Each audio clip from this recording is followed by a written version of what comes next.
Magandang araw sa inyo mga ka-From Day at welcome back sa Certified From Day channel.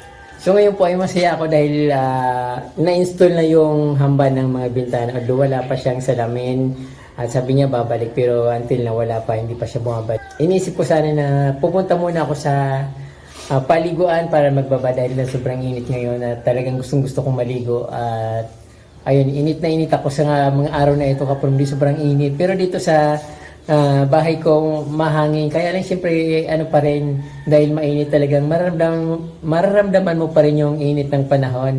At siyempre ayun, papakita ko sa inyo ka-From Day yung ginagawa dito sa aking lababo. Yung konting gardening ko medyo naayos ko na ng konti, then ayun, palapit ng palapit yung katapusan, matatapos yung bahay ko. Although talagang matagal pa, siguro mga weeks pa bibilangin para makabalik ako dito. But sabi ko kung pwede naman akong bumalik na dito once na na-install na yung mga bintana. So okay naman dahil hindi naman dito delikado, safe naman dito at wala naman mga aswang dito. Then joke lang. So ayun, kahit naman bukas yung pintuan, pwede naman lagyan ng something na para may masara, tapos yung mga bintana pag may salamin na, so okay na, pwede nang matulog. So ayun nga mga ka-From Day, tara ikutin natin yung aking maliit na mansion. Siyempre meron na akong yung fins, nagawa na yung fins at ipapakita ko sa inyo. Let's go! Ito nga yung pinapagawa ko mga ka-From Day kasi hindi pumasok yung karpentero. Sabi ko sa bayaw ko, ito na muna gagawin niya yung lababo ko. So hindi ko pa naman siya ipapatiles, saka ko na lang siya ipatiles kapag nagkaroon ako ng budget. Ang gagawin ko dito, so papabuli ko yung niya para makinis at para magamit ko na, at kasi syempre gusto ko nang lumipat dito.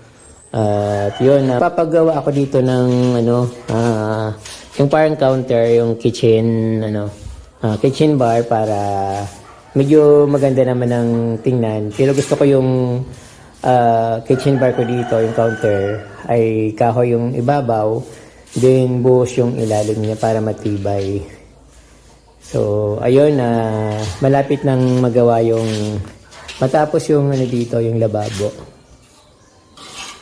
Ang kulang na lang sa ilalim yung parang pinto or cabinet sa ilalim para lalagyan ko ng mga gamit dito sa kusina. So ngayon ka-From Day, wala pa rin improvement yung mga gawa dito kasi nga hindi pumapasok yung yung karpentero. Pero tatanggap siya ng trabaho sa iba. Sabi ko dapat inunan niya na muna ito para matapos na. Kasi gusto ko na lumipat dahil syempre masarap tumira sa sariling bahay. Then ito ka-From Day, papaayos ko na rin para ayos na to, para wala nang problema dito. Ayun, yung mga sa hagdan. Since na isa lang naman yung gumagawa ngayon, so yung pinapagawa ko. As usual mga ka-From Day, wala pang barandilya yung taas at wala pa kahit isa. Tapos yung pintuan ka-From Day, ayun, kinuha na pinikap na yung kahoy na gagawing pinto. Sabi niya by after siguro mga 10 days pa yung magagawa. Although sabi niya kasi kahit within this week magagawa, kaya lang yung kahoy ay basa pa. So kailangan medyo patuyuin ng konti para hindi siya parang hindi lumuwag, para fix yung yung pintuan. Kasi pag once na basa pa raw yung pinto pag ginawa, tapos nagiging maluwag siya, so hindi nagiging fix yung pagkano niya dito sa kanyang pinto, kaya yung papatuyuin daw muna. So far mga ka-From Day, yun pa lang ang nagagawa dito sa aking kubo ay bahay. Hindi na ito ka-From Day kubo, bahay na.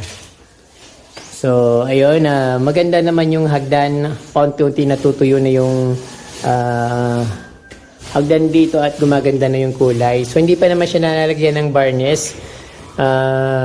Later ko na lang siya lagyan ng varnish kasi pag nilagyan ko agad ng varnish, mamumuti lang siya, sayang lang nung ilalagay ko. So ayan, dapat antayin ko siyang matuyo. Maganda talaga kapag wooden yung bahay.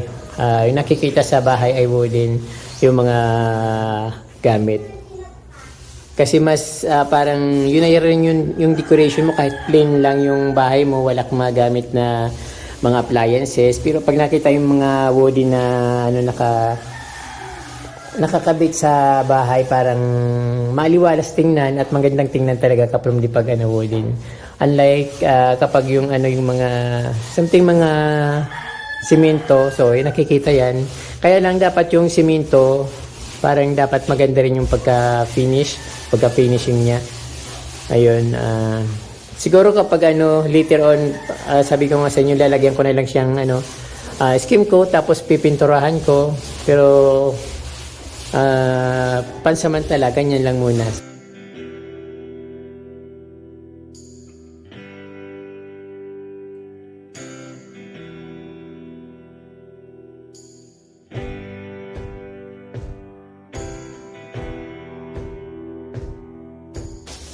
Sabi nung magkakabit ng bintana, sabi niya ilalagay na, pero mahigit 1 linggo na wala pa rin. Yung lagi kong inaantay, lagi kong inaabangan na baka sakali na dumating. So na-excite ako, kaya lang yun. Sa tagal na yun, parang nawala ng excitement ko sa paglagay ng salamin. Mapresko dito kapag di, kahit na mainit na yung araw, kahit umano na yung tirik na yung araw, mapresko pa rin dito sa loob at magandang maaliwalas. Sometimes kapag tanghaling tapat ang lakas ng hangin, sarap yung hangin dito, lalo yung nanggagaling sa garden na hangin. So sarap langhapin. Once na nailagay na yung salamin ng bintana, lilipat na ako dito kahit wala pang pintuan. Sabi ko nga sa inyo dati, papakuan ko lang yung pintuan dito sa harap. Din sa likod na lang muna ako dadaan. Wala pa rin bubong yung CR ko. Hindi ko alam kung kailan nila gagawin. Ayun, open siya. Kaya pag tanghaling tapat, hindi ako makapasok dito dahil sobrang init. Ayun. At syempre yung garden ko, unti-unti ko nang ginagawa. At inaalis ko ng ibang mga halaman dito kasi parang crowded na masyado. So hindi ko pa masyadong nilalahat kasi sobrang init kapag nilalagay ko sa mga may lilim para hindi masyadong ma-dehydrate yung mga halaman. Kaya ayun, medyo lumuwag na dito. Siyempre inaayos ko na rin yung white stones dito sa likuran. At kahit siyempre doon sa harapan ng bahay, inaayos ko na rin. At ayun nga, ang dami-daming bulaklak ng powder puff na halaman. Ay, namumutik-tik sa bulaklak yung powder puff, napakaganda. At hindi ko pa dito inayos kapag hindi, siguro by next day or next day ayusin ko na tong garden ko dito. Kasi na rin naman kunting-kunti na lang gagawin at ayun, magagawa na. So ito nga, nilipat ko na dito yung mga ibang bromeliads na halaman ko para lumuwag doon sa may ilalim ng puno. Tapos dito ayun ubos kagad yung inista kong tubig dito para magdilig ng halaman, at siyempre ginagamit pa rin doon sa loob, nag-finishing sa loob. Ayun, dito muna sa likuran ng bahay. At ayun, ang ganda-ganda dito. Pag tanghaling tapat ka from napakalakas ng hangin dito at ang sarap magtambay. Gusto kong maglagay dito ng table, pero sa kanya lang yun. Binabudget na dapat yun. Siyempre pag pinapangarap mo, dapat babudgetan mo. So as of now, wala pa. Pero siyempre iniisip ko na rin yun. Gusto ko rin kasing maging maaliwalas, at siyempre hindi naman ako nagdi-dream ng bonggang-bongga. Yung lang, simple lang. Basta mayroon lang. So ayun, maganda na ulit. At kunting ayos na lang, okay na. So yan yung dito sa likod kapag bahay ko, yung nakikita dito sa likod. Yung dating backyard, dito na siya ngayon. So dapat siguro mayroon pa ako ditong canopy dito sa sa pintuan, kasi pag umulan na sigurado swak yan sa pag-ulan dahil mataas yung bubong.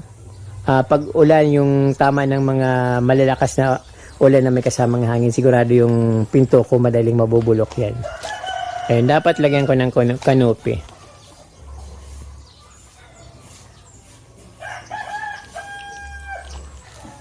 So dito nga pinalagyan ko ng bakod, pero kulang pa yung buhos na hindi pa siya masyadong nabubuhusan, yung kulang pang buhos yung isang haligi, na ubusan ako ng simento. So siguro by this week mabubuhusan na rin yan, at ganoon din sa harap. So kaparamdi, ito pa rin yung harap ng bahay ko. Ito na siya ngayon. Inano ko pa rin, unti-unti kong binabalik yung mga white stones, pero matagal kasi masyado siyang marami, saka inaayos ko rin yung floor niya, yung ilalim niya, para itinas ko ng konti, at syempre pa nilagyan ko ng mga sako na galing sa yung mga ginamit na simento, yung mga sako ng simento, para pag sinasapinan ko siya, para pag umulan hindi dumidikit yung mga white stones dun sa lupa. Although nilagyan ko naman siya ng mga buhangin galing sa ilog yung ilalim niya, kaya hindi naman siya masyadong magpuputik. So ayun, hindi ko pa rin naayos yung mga halaman dito, mga kung anong tatanim kong halaman dyan, kasi nga hindi pa tapos yung bakod, baka maapakan lang. So ayun, yung ibang halaman dyan inalis ko, at pansamantalang itinabi ko. Dito naman kaparamdi, yung nakikita nyo yan, nilagyan ko na siya ng tea plant, at nilagyan ko ng sa gilid, nilagyan ko na siya ng hollow blocks para hindi umano yung lupa, medyo mataas yung lupa. Tapos yung dito sa baba, ayun, yung pinaka base ng lupa dito, yung lalagyan ko ng white stones. Siyempre yung baba, siguro iniisip ko yung baba ng gilid ng hollow block dito sa baba, parang gusto kong siyang lagyan ng mga maliliit na halaman. Dito naman yung nilalagay ko dito, yung mga yung mga tea plant, saka yung nagpa-flower na halaman. Maganda kasi gusto ko yung parang tropical yung harap ng bahay. Siyempre maliit pa lang siya, so hindi naman kaagad lalaki yan. At siyempre kalalagay ko lang yan from kahapon. At yung mga naman tea plant, matagal na yun sa akin, na mga nakapaso lang, kaya matagal lumaki. Then ito naman, binubunot ko lang yun doon sa yung mga tinanim ko doon sa may puno ng kahoy, at marami akong ganyan. Yung garden pa nga ni nanay, puro ganun, puro tea plant na ganito. Sabi ko kukunin ko yung mga ganito, kasi pinuputo lang nila, tapos nagsasanga ng napakarami, kaya ang daming doon. Pag pinutol ko siya ng buo, marami siyang mga sanga-sanga. So mas maganda ng tingnan, kasi hindi ko na kailangan palakihin or alagaan, kasi nga marami na siya. So ayun kapromdi, ito yung namumulaklak na pula.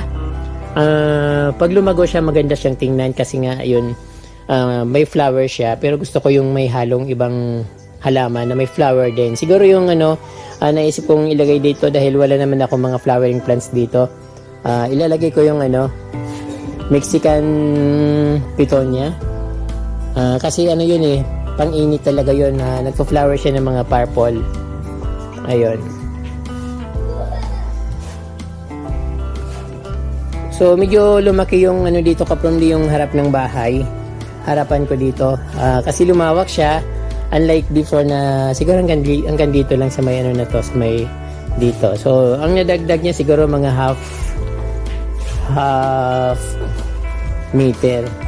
So ayun, yung mga tinanggal ko, hindi ko alam na ganito pala karami yung hinakot kong bato galing sa ilog. Dito lang ito sa harapan ng bahay kapromdi, yung dati kong front yard. So yung ganyang karami yung mga nahakot kong white stones.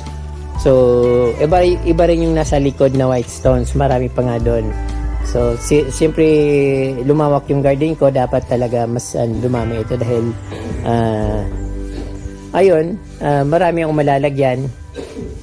Pero hindi na yung paglagay ko ng mga white stone kapromdi, siyempre hindi na ganun kakapal, kasi nga yun, dati ginagawa ko siyang panambak. Ngayon tinambakan ko na yung ilalim, kaya medyo dumami yung white stones ko, kaya sigurado kasi na ito dito sa dito sa buong garden ko, dito sa front yard.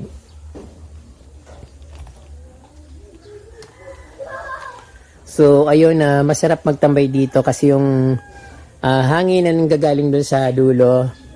Pumapasok dito, naharang siya ng pader. So, ang labas ng hangin dito, kaya parang may electric pan palagi dito. So, ayun na. Natutuyo na yung iba kong halaman. Hindi ko pa siya maitanim. Kasi nga, hindi pa natatapos dito. So, parang nai-stress pa rin yung ano ko.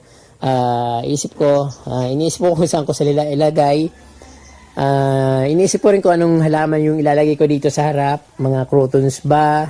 Or tea plant. Maganda rin kasi yung tea plant kasi pag kumulay, katulad nung nakikita nyo yun, makulay, na kulay pula. Kaya lang pinutol yung mga ibang tea plants ko dito dahil magagawa ko ng ano dito, parang gate. So, tumigil yung paggawa ng ano dito dahil walang cement, kulang din yung bakal. Kaya ayun. Dito na yung pinaka-gate ko. Maglalagay din ako ng daanan para sa tao. Magkatabi yung para sa sasakyan at para sa tao. So, yung para sa sasakyan naman ka-promly, future yon. Just in case na manalo ko sa loto, bibili ako ng sasakyan. So, yun. Paghahanda lang ba. So, ayun, magulo pa rin yung bahay dito ka-promly. At tapos na yung i-finish yung buong dito sa harap. But yung sa likod, hindi ko na pinafinish. Masyadong magastos kasi ka-promly. Lalo't hindi naman pantay yung pagkagawa ng karpentero. So ayun, marami pa rin ditong dapat linisin kaya hindi pa ako makapag-gardening. At siyempre pag may mga ginagawa pa sa bahay na yung halaman na dadaanan palagi, laging nasasagi kaya nalalamog. So hindi ko muna sila inaayos. So ayun ka-promly, pag pasok dito sa bahay, ito kagad yung makikita yung hagdanan. Ayun. Marami pang kulang, kaya lang yung sabi ko, pag-ipunan ko para magawa. So for now, ito na lang muna yung pinapagawa ko. Finishing ng lababo ko, then ayun yung pakatapos siya siguro, yung mga haligi ng lababo, then dito sa may bandang hagdan kasi hindi pa rin siya natatapos. Magaspang pa rin yung talim niya, hindi pa rin siya pantay-pantay. So ayun po mga ka-promly, nakita niyo yung aking maliit na mansion dito sa Barangay Gubat at mayroon na ng fins, nagawa na yung lababo, although hindi pa siya tapos kasi balak ko rin naman siyang ipa-tiles. Kasi maganda yung may tiles sa malinis tingnan. At so ayan po mga ka-promly, marami po salamat sa inyong panonood. At huwag niyo pong kalimutan mag-subscribe at pindutin po yung notification bell para updated po kayo sa aking mga bagong post na videos. Diyos mabalos, y muchas gracias.